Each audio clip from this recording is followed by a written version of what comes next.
हिंद और नमस्कार। स्वागत है आप सभी महत्वाकांक्षी छात्रों व अन्य दर्शकों का ग्रोथमोट यूपीएससी के अति महत्वपूर्ण एवं अति महत्वाकांक्षी रिसर्च एडिटोरियल एनालिसिस के कार्यक्रम में मैं हूं आपके साथ ध्रुव जानी। इस कार्यक्रम के तहत जैसे आपको मालूम है कि हम लोग कोर एग्जाम ओरिएंटेड जो टेक्निकल बातें हैं उसको समझते हैं। एलिमेंट्री माहिती तो लेते ही है, मगर एलिमेंट्री माहिती के साथ हम लोग प्राथमिक रूप से जो हमारी जो आंसर राइटिंग कैपेसिटी है, जो ओपिनियन बिल्डिंग हमारी कैपेसिटी है, इत्यादि चीज़ों पर हम लोग फोकस करते हैं, उनको यहाँ और एनहेंस करने का प्रयास करते हैं। तो इसी के तहत आज भी एक लेख के बारे में बात करेंगे जो आज के टाइम्स ऑफ इंडिया में छपा है। वैसे हम दो न्यूज़पेपर को एज अ रेफरेंस रख के यह जो एडिटोरियल्स है उसका अभ्यास करते हैं, उसका अध्ययन करते हैं।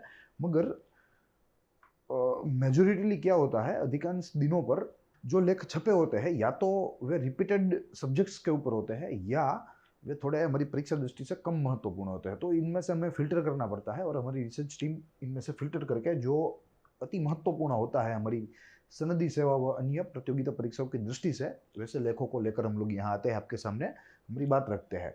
साथ ही में जैसे आपको मालूम है, ये जो कंटेंट हमारा होता है वो ऐसे ही नहीं होता। हम लोग यह एडिटोरियल्स को तोड़ के आपके सामने नहीं रखते, हम इसका एनालिसिस करते हैं, इसके ऊपर संशोधन करते हैं, इसका 360 डिग्री व्यू आप तक पहुंचाने का प्रयास करते हैं। अन्यथा जैसे आपने देखा है कि यूट्यूब प्लेटफॉर्म पे कई सारे एडिटोरियल एनालिसिस के प्लेटफॉर्म्स है, कई सारी कॉम्पिटिटिव चैनल्स के द्वारा जो है ये प्रोग्राम चालू है। मगर उसमें आमतौर पे क्या होता है कि उनका जो है डिवीज़न करके, पूरे लेख का डिवीज़न करके, उसमें कोई इनपुट डाले बगैर सिंपली उसका ही डिवीज़न करके हमारे सामने रखे जाते हैं, जिनका कोई मतलब नहीं होता।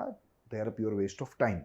तो हम लोग एक नए मॉडल्स ऑपरेंडी से यह पूरी जो सब्जेक्ट है, यह पूरा जो हमारी परीक्षा पद्धति है, उसको ध्यान में रखते हुए हम लोग यहाँ अभ्यास करने का प्रयास करते हैं, जिसके तहत जो मुद्दे हमें लेख में से मिले हैं वो मुद्दों को हम लोग फर्दर उनको इंटेंसिफाई करते हैं, उसको एनहांस करते हैं और उसका 360 डिग्री व्यू आपके सामने रखने का प्रयास करते हैं। साथ ही as you can see on the other side, Bharat और पाकिस्तान दोनों की बॉर्डर है, दोनों की वाघा बॉर्डर है जो कि पंजाब में पड़ती है, और दोनों देशों के बीच में जो रिसेंट डेवलपमेंट हुआ है वो रिसेंट डेवलपमेंट के ऊपर आज का लेख पूरा जो है उसके ऊपर आधारित है।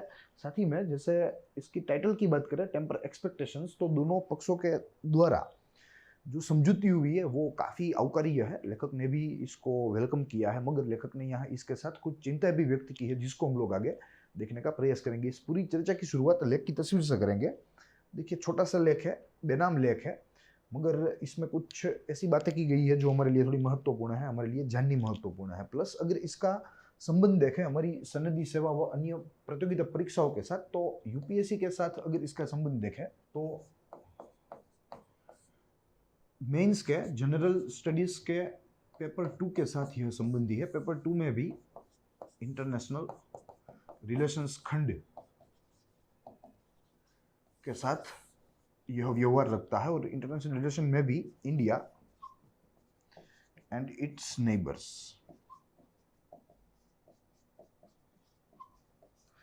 ठीक है, तो काफ़ी महत्वपूर्ण लेख है। प्लस जैसे हमें मालूम है कि भारत का एक झगड़ाखोर पड़ोसी पाकिस्तान है, तो आमतौर पे भारत और पाकिस्तान का नाम जो है वो न्यूज़ में रहता है, क्योंकि पाकिस्तान बहुत ही झगड़ाखोर है, वॉरसियस है, प्लस दिशा भी भटक गया है। तो इत्यादि कारण है जिनकी वजह से भारत और पाकिस्तान के बीच में सदैव टेंशन ही रहा है, सदैव स्ट्रेस ही रहा है।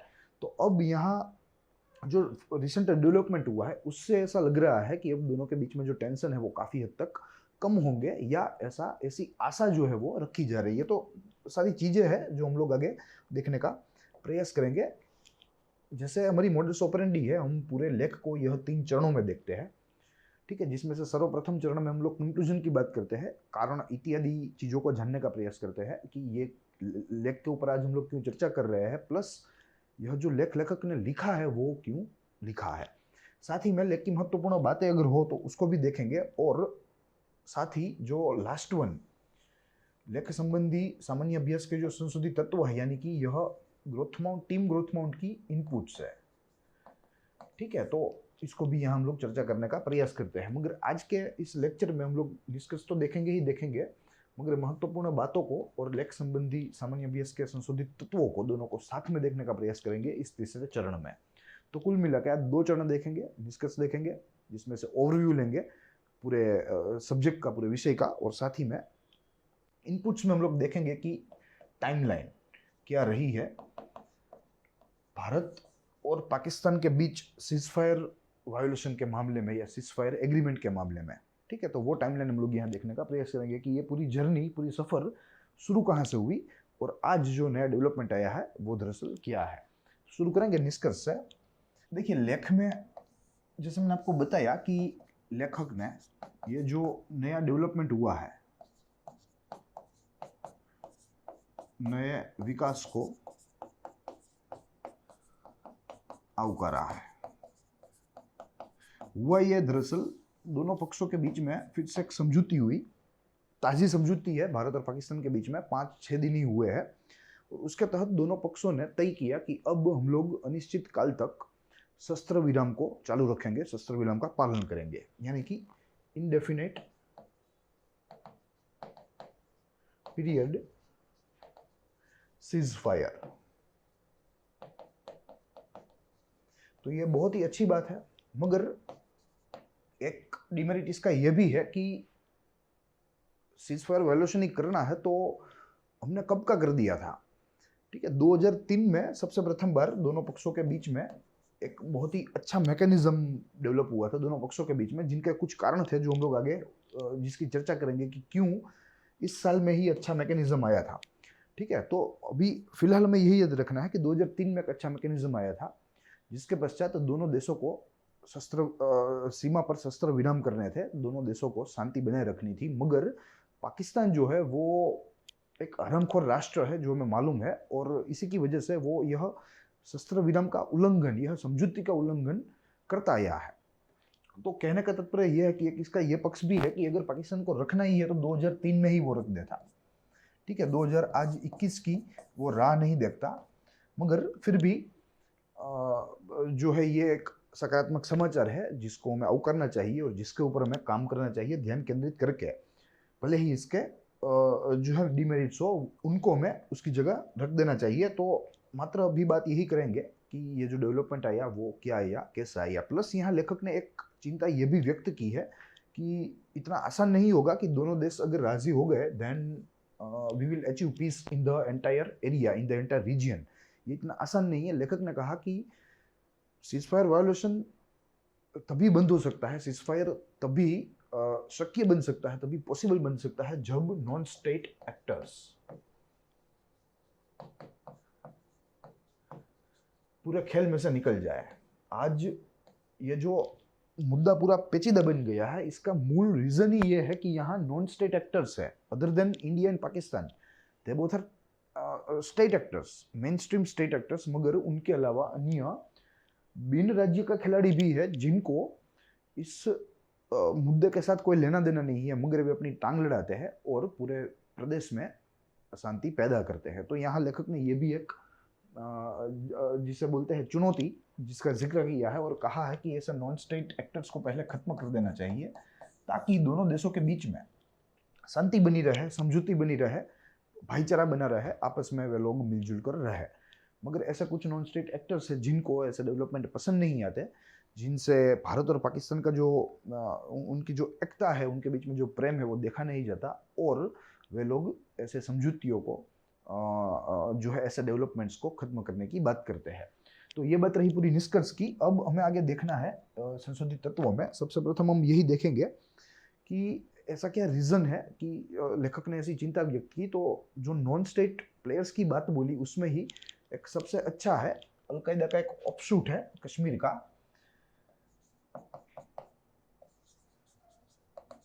अलकायदाज ऑफशूट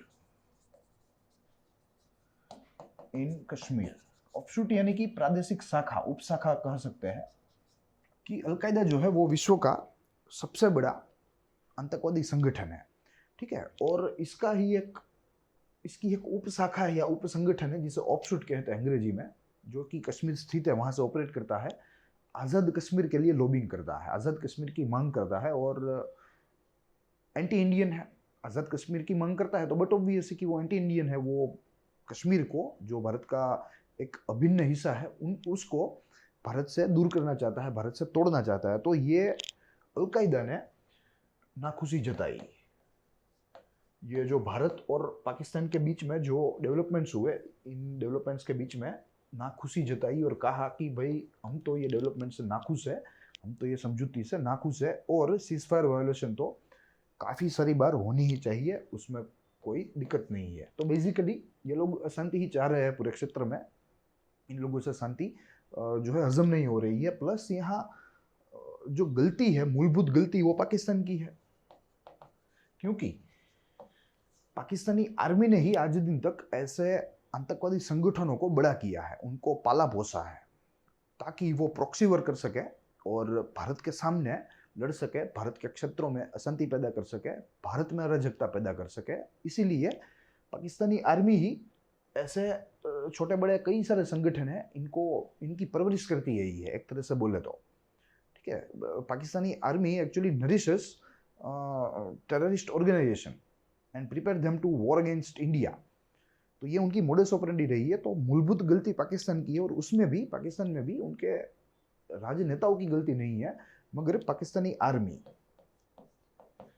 हमने काफ़ी बार सुना है पाकिस्तानी आर्मी के बारे में, तो यही एकमात्र कारण है कि यह पाकिस्तानी आर्मी बहुत ही शक्तिशाली है, भारत के जैसा नहीं है। भारत के संदर्भ में प्रेसिडेंट के पास सारी सत्ता है, सारा पावर प्रेसिडेंट के पास है, और प्रेसिडेंट जो है वो प्रधानमंत्री और उनकी जो मंत्री परिषद है, उनका जो मंत्रिमंडल है, उनकी सलाह के ऊपर काम करता है। मगर वहाँ परिस्थिति कुछ भिन्न है पाकिस्तान में। भारत की जो सेनाएं है, जो सशस्त्र सेना है, वो प्रेसिडेंट के अधीन है, मगर वहाँ वो प्रेसिडेंट को भी अपने अपने पद से नीचे फेंक सकती है, उनका तख्ता पलट कर सकती है, और काफ़ी बार किया भी है।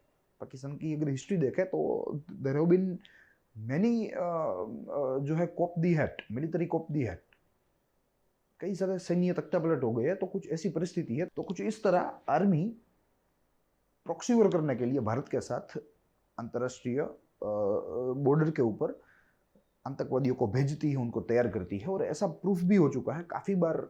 हमने तो काफ़ी सारे फोटोग्राफ्स देख लिए हैं, हमने अमेरिका को भी दी है, और अमेरिका भी आजकल मानने लगा है कि yes you are right, Pakistan की आर्मी ही इन लोगों को जन्म देती है। क्योंकि अगर पाकिस्तानी आर्मी जो है, Pakistani rangers, main stream army जो है, अगर वो लड़ेंगे हमारे साथ, तो अंतर्राष्ट्रीय स्तर के ऊपर ही अंतर्राष्ट्रीय विश्व में पाकिस्तान की बदनामी होगी, वो पाकिस्तान सहन नहीं कर सकता। तो पाकिस्तान को ऐसे प्रॉक्सी वॉर्स करने के लिए आतंकवादी संगठनों की जरूरत पड़ेगी। तो इसीलिए वो उन लोगों की परवरिश करता है, अपनी जगह पर उनको खिलाता है, पिलाता है, उनको तालीम देता है, तैयार करता है भारत के सामने लड़ने के लिए। और इसके कई सारे उदाहरण हमारे पास है भी। प्लस ये समझौती महत्वपूर्ण इसलिए भी है क्योंकि पिछले कुछ सालों में जो शस्त्र विराम भंग के जो इंस्टेंस है, जो घटनाएं हैं, वो काफ़ी बढ़ गई है। सीज फायर वायोलेशन,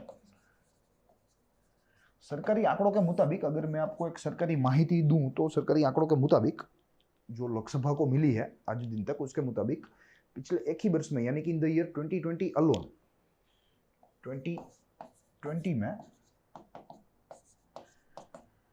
5100 से अधिक घटनाएं हुई है। और कहा जा रहा है कि जवान तो कई सारे शहीद हुए हैं। जो आंकड़े हमने हमारे पिछले एडिटोरियल्स में, कुछ एडिटोरियल्स में देखे भी है कि प्रति वर्ष 800 से 1000 जवान हमारे वीरगति को प्राप्त हो रहे हैं पाकिस्तान की इस हरामखोरी की वजह से। मगर अगर सामान्य व्यक्तियों की बात करें, सामान्य नागरिकों की बात करें, तो लगभग 70 नागरिकों ने इस 3 वर्ष में जान गुमाई है। 70 नागरिकों ने, जो बहुत ही बेहद करीब के गांव में बसते हैं, वहाँ के कृषक हैं, वहाँ के गरीब किसान हैं, वे लोग पाकिस्तानी ऐसी प्रॉक्सी वॉर्स का शिकार बने हैं। ठीक है, 70। तो ये परिस्थिति है, बहुत ही गंभीर परिस्थिति। और ऐसे समय में दोनों पक्षों के बीच में ऐसी कोई समझौती होना, वो अपने आप में ही सकारात्मक बात है, अपने आप में ही बहुत ही अच्छी बात है। प्लस हमें यहाँ ये भी देखना है कि भारत और पाकिस्तान के बीच में आज जो समझौती हुई है, वो पूरे प्रदेश के लिए सकारात्मक साबित हो सकती है, पूरे प्रदेश के लिए, उसमें हमें कोई शंका नहीं है। पूरे प्रदेश के लिए सकारात्मक, जिससे जम्मू कश्मीर को भी फायदा मिलेगा। और specifically after the abrogation of article 370 इन अगस्त 2019, जब 5 अगस्त को हमारे अमित शाह जी ने, हमारे माननीय गृह मंत्री ने, जब लोकसभा के पटल पर जम्मू कश्मीर रीऑर्गेनाइजेशन एक्ट या जम्मू कश्मीर रीऑर्गेनाइजेशन बिल 2019 रखा और जब वो पारित हुआ, तब से ये तय हो गया था कि सीज फायर वायोलेशन जो है उनकी घटनाएं बढ़ेगी, क्योंकि ये पाकिस्तान को भी हजम नहीं हो रहा है और पाकिस्तान के साथ साथ जो अन्य नॉन स्टेट एक्टर्स है जो हमने देखे, जो कि आतंकवादी संगठनों के फॉर्म में है, उनको भी ये बात हजम नहीं हो रही है। तो सिंस देन भी हमारे जम्मू कश्मीर के रीजन में इंटरनेशनल बॉर्डर के ऊपर सीज फायर वायोलेशन या एलओसी के ऊपर सीज फायर वायोलेशन की मात्रा काफ़ी बढ़ गई है।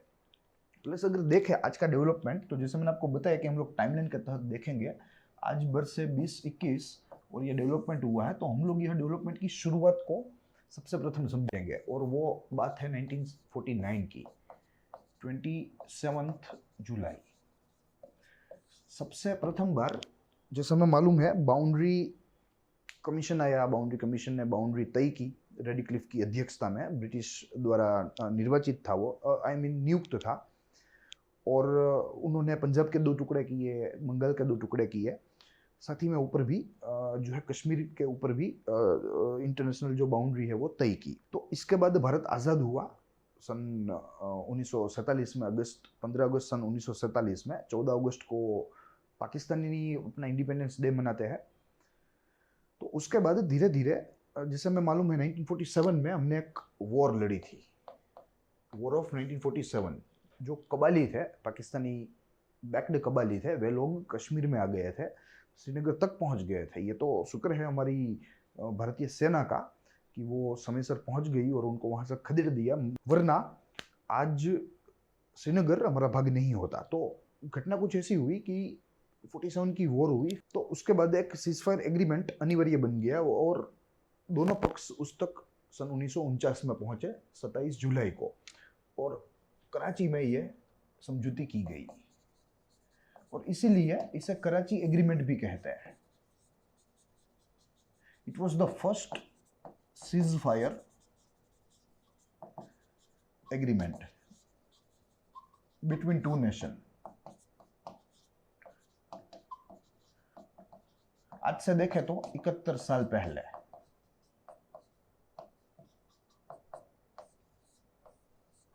पहले यह सीजफायर एग्रीमेंट को 71 साल हो गए, मगर फिर भी पाकिस्तान जो है वो अपनी हरकतों से बाज नहीं आ रहा था, वो अपनी हरामखोरी छोड़ नहीं रहा था, और लगभग 3 युद्ध या 2 युद्ध, अगर 47 का हम गिने तो 3 युद्ध, मगर उसका अगर हम छोड़ दे तो उसके बाद 2 युद्ध हुए, जिसमें एक था 65 का, 1965 का, और दूसरा था सन 1971 का।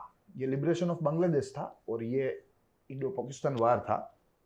दोनों युद्ध में भारत ने पाकिस्तान को धूल चटा दी, मगर फिर भी वो बाज नहीं आया और आखिरकार 1999 में फिर से इन्होंने एलओसी वायोलेशन कर दिया। मगर यहाँ एक मुद्दा हमें समझना है, 1965 की वॉर और 72 की वॉर के बाद इंडिया जो है वो फर्म हो गया कि भाई पाकिस्तान जैसे मनमानी कर रहा है वैसे तो नहीं चलेगा, और जैसे पाकिस्तान एंटी इंडियन पॉलिसी ही अपनाता है, उनके पास अपना कोई विजन नहीं है, उनके पास एक ही विजन है एंटी इंडिया का। ठीक है, अगर इंडिया जो है बोल रहा है कि अभी धूप है, तो वो बोलेगा कि नहीं धूप नहीं, अभी अंधेरा है। तो दैट इज द जो है बेसिक पॉलिसी विच पाकिस्तान फॉलोज। तो हमें यही देखना है। तो 1965 और 72 की वॉर के बाद, 71 की वॉर के बाद भारत ने अपनी तरफ से साफ कर दिया कि भाई एक लाइन ऑफ कंट्रोल की मांग है और ये लाइन ऑफ कंट्रोल होनी ही चाहिए। तो शुरुआती लाइन ऑफ कंट्रोल का उद्देश्य कुछ ऐसा था कि as a temporary, as a working boundary काम करेगी, एज ए वर्किंग बॉर्डर काम करेगी, मगर आगे चल के इसे परमानेंट करना है। तो इन 1972, ये हमें याद रखना है, LOC डिमार्केटेड 1972 में। It was not demarcated immediately after the independence, या इमीडिएटली आफ्टर द पार्टीशन, ये हमें याद रखना है। मगर 1972 में जाके जो है इसको प्रस्तावित किया गया, इसको स्थापित किया गया। मगर फिर भी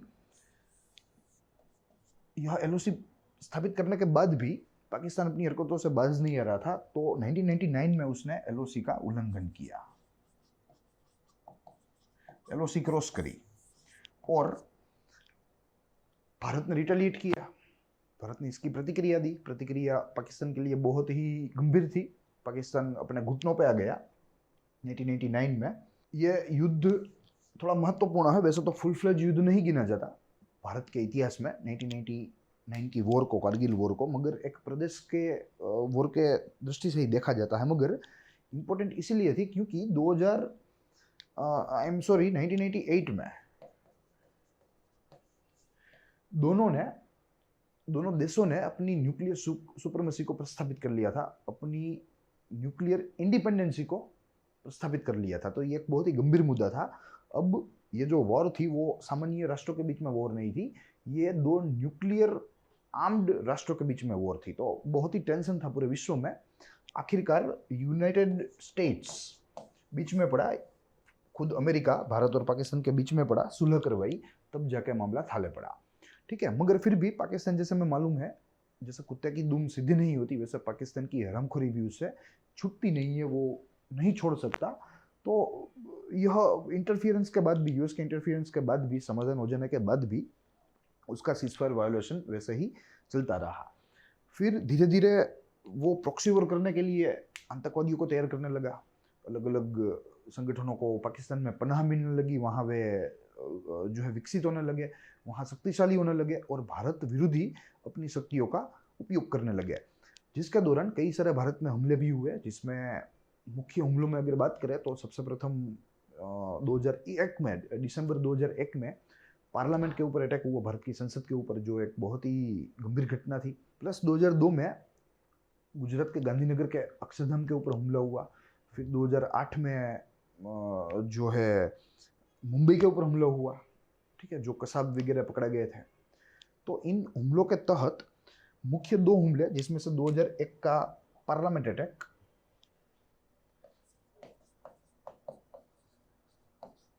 भारतीय संसद आक्रमण, इंडियन पार्लियामेंट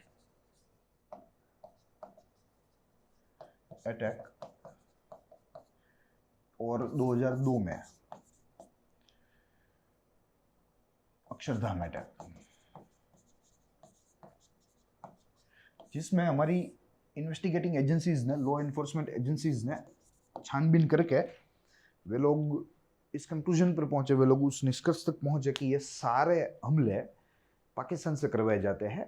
यह हमलों में यूज हुए संसाधन, इंक्लूडिंग द टेररिस्ट हिमसेल्फ, सारी की सारी जो चीजें हैं, जीवित व निर्जीव, जो इस हमले में यूज हुई थी, वो सारी की सारी पाकिस्तान से स्पॉन्सर्ड है। ये बात को पुष्टि मिल गई। तो अब भारत का रुख कठोर हो गया,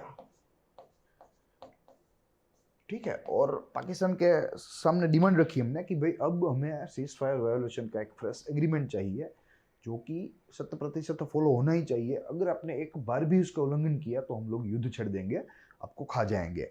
भारत ने ऐसी धमकी उच्चारी, तब जाके 2003 में सीज फायर वायोलेशन का एक फ्रेश एग्रीमेंट दोनों पक्षों के बीच में हुआ।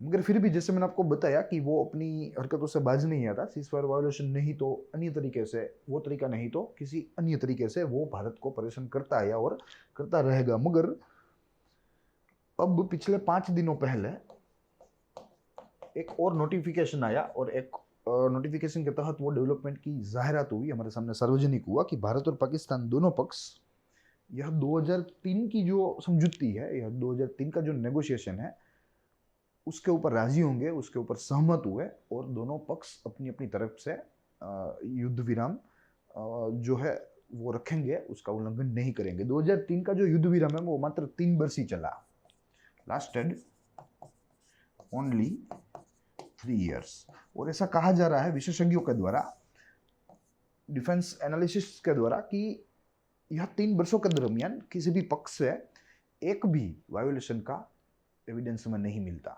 तो ये बहुत ही अच्छी बात है। वैसे ही जैसे वो 3 वर्ष चला था, वैसे ही अब का जो डेवलपमेंट है वो सिंदाई तक यानी कि अनिश्चित काल तक चले, ऐसा में होप है, लंबे काल तक चले ऐसा में होप है। तो ये पूरी बात रही आज के इस पूरे उपाख्यान में। हमने कई सारी बातें देखी, कई सारे जो है पक्ष देखे, जिसमें हमने भारत पाकिस्तान के बीच में हुए जो नए डेवलपमेंट जो सकारात्मक है उसको आधार लिया, उसको आधार लेके लेखक की बात कुछ देखी, और साथ ही में जो हमारे मुख्य परीक्षा दृष्टि, हमारी संधि सेवाओं के परीक्षा दृष्टि या अन्य प्रतियोगिता परीक्षा दृष्टि जो महत्वपूर्ण बातें थी, जो तत्व थे सामान्य अभ्यास के, उनको भी देखने का प्रयास किया, जिसके तहत हमने टाइमलाइन देखी since from first ceasefire violation till the recent development.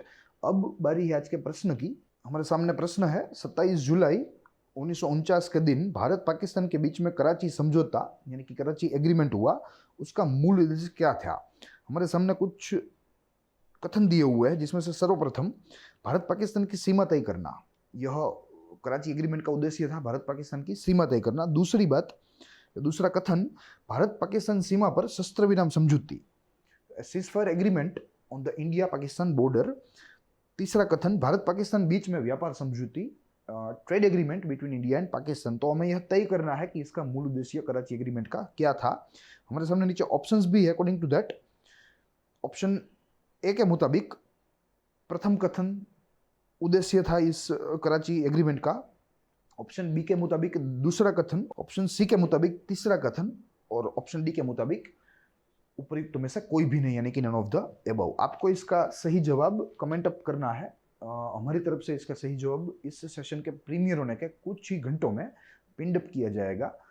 तो that's all for today. I hope you enjoyed the lecture. हमने इस लेक्चर में कई सारी माहितियों को पैक करा है आपके लिए, ताकि कम से कम समय में आपको ज़्यादा से ज़्यादा ज्ञान प्राप्त हो, आपकी तैयारियाँ अच्छे से अच्छी हो, शार्प से शार्प हो। प्लस यहाँ एक और भी बात है कि अगर आप सनदी सेवाओं में अपनी रुचि रखते हैं, भविष्य में सरकारी नौकरियां करना चाहते हैं, then do join with us. हमारे चैनल को लाइक कीजिए, सब्सक्राइब कीजिए, प्लस हमारे जो अलग अलग प्लेलिस्ट है उसको एक्सप्लोर कीजिए, आपके लिए बहुत ही ज्ञानवर्धक साबित होंगे। साथ ही में जो मानविकी विषय है उनके लिए आपको कहीं पर भी जाना नहीं पड़ेगा, मात्र और मात्र आपके लिए हमारी चैनल समर्थ रहेगी। Since our channel is building, we are gradually growing big, तो धीरे धीरे पूरे सब्जेक्ट के, पूरे स्टैटिक सब्जेक्ट्स के जो सिलेबस है वो हमारे चैनल पर रखे जाएंगे, आपके लिए पब्लिक मोड में ही रखे जाएंगे, ताकि आप उसको जब चाहे जहाँ चाहे देख सके। साथ ही हमारी चैनल्स के वीडियो को लाइक करना ना भूलें, हमारी चैनल को सब्सक्राइब करें, साथ ही में बेल बटन भी आप दबाइए, ताकि सबसे पहले अपडेट आपको मिले। और हमारे चैनल को सब्सक्राइब कीजिए, ज़्यादा से ज़्यादा सब्सक्राइब कीजिए, ताकि अधिक से अधिक छात्रों तक, अधिक से अधिक महत्वाकांक्षी मेहनतू छात्रों तक हमारी चैनल पहुंचे, हमारा कंटेंट पहुंचे और वे पढ़ाई करें। तो यही हमारा रिवॉर्ड होगा। I hope you enjoy the lecture. हम लोग मिलेंगे अगले दिन अगले लेख के साथ, अगले अभ्यास व विश्लेषण के साथ। तब तक के लिए देखते रहिए ग्रोथ माउंट यूपीएससी।